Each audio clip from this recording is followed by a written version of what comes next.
let's just jump right into this one. Today, we're taking a step back from all the mythology and the rumors, and we're acting as historical detectives to look at the hard, physical evidence behind what is easily the most famous archaeological find of the 20th century, the Dead Sea Scrolls. We're talking actual parchment, papyrus, and ancient ink. The crazy part is, our linear journey starts completely by accident. Sometime between late 1946 and early 1947, some Bedouin shepherds were just wandering through the Judean Desert.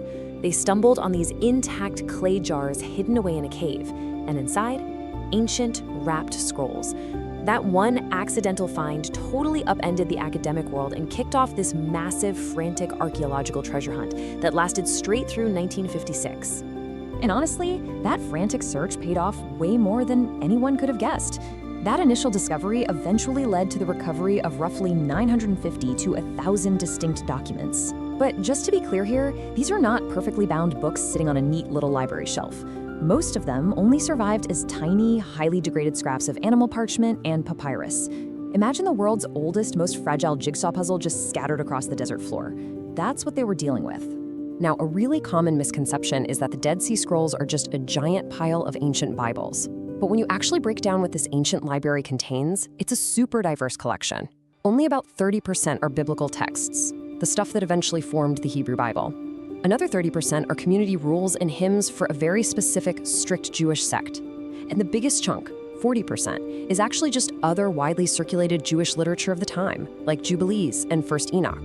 Before we dive into what these texts actually say, how do we know these aren't just really clever modern fakes? Well, establishing their real age involves a careful, step-by-step scientific process.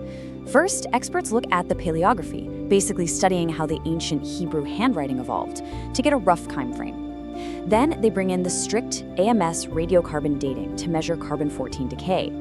But that part is actually super tricky. Back in the early days of the discovery, people literally rubbed castor oil all over the leather just to make the faded text easier to read. So today, scientists have to painstakingly clean off all those modern contaminants before they can even test the fragments. The results from that hard science totally shift how we need to look at the scrolls.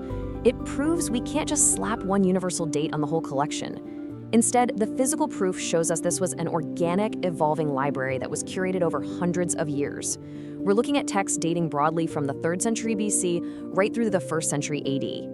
With the science locked in, let's open up one of the most important pieces of tangible manuscript evidence ever found, the Great Isaiah Scroll, which came right out of that very first cave.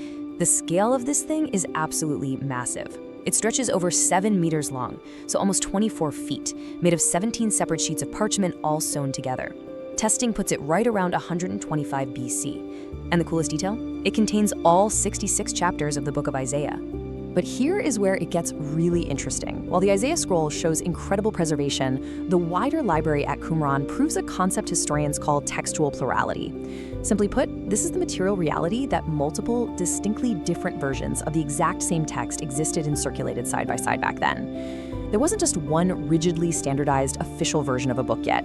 The texts were fluid. To show you what a substantive variant actually looks like in action, let's look at 1 Samuel chapter 11. In the later, medieval Masoretic text that most of our modern Bibles use, a guy named Nahash just randomly demands to gouge out the right eyes of the men of Jabesh Gilead. It's totally bizarre and lacks any context. But the older Dead Sea Scroll version, it provides an entire extra introductory paragraph explaining the political beef Nahash had with the Gadites and Reubenites. It literally fills in a massive historical plot hole that was just absent from the later texts. So rather than one single rigid version, this era had a vibrant plurality hanging out in the same caves. Some of these scrolls line up almost perfectly with those later medieval traditions, which we call Proto-MST. Others are what we call pre-Samaritan, containing little harmonizations. Then you have texts that perfectly match the shorter Hebrew forms used by Greek Septuagint translators. And finally, some that follow completely independent, non-aligned textual trajectories.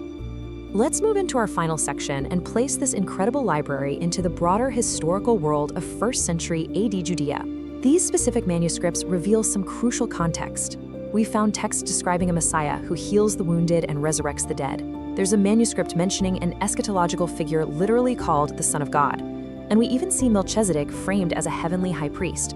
It proves these exact theological concepts were already an active part of the Jewish vocabulary before the emergence of Christianity. Now, when people see those similarities, the rumor mill always starts up. You'll constantly hear theories that Jesus or John the Baptist actually lived at Qumran, but the physical evidence just does not back that up.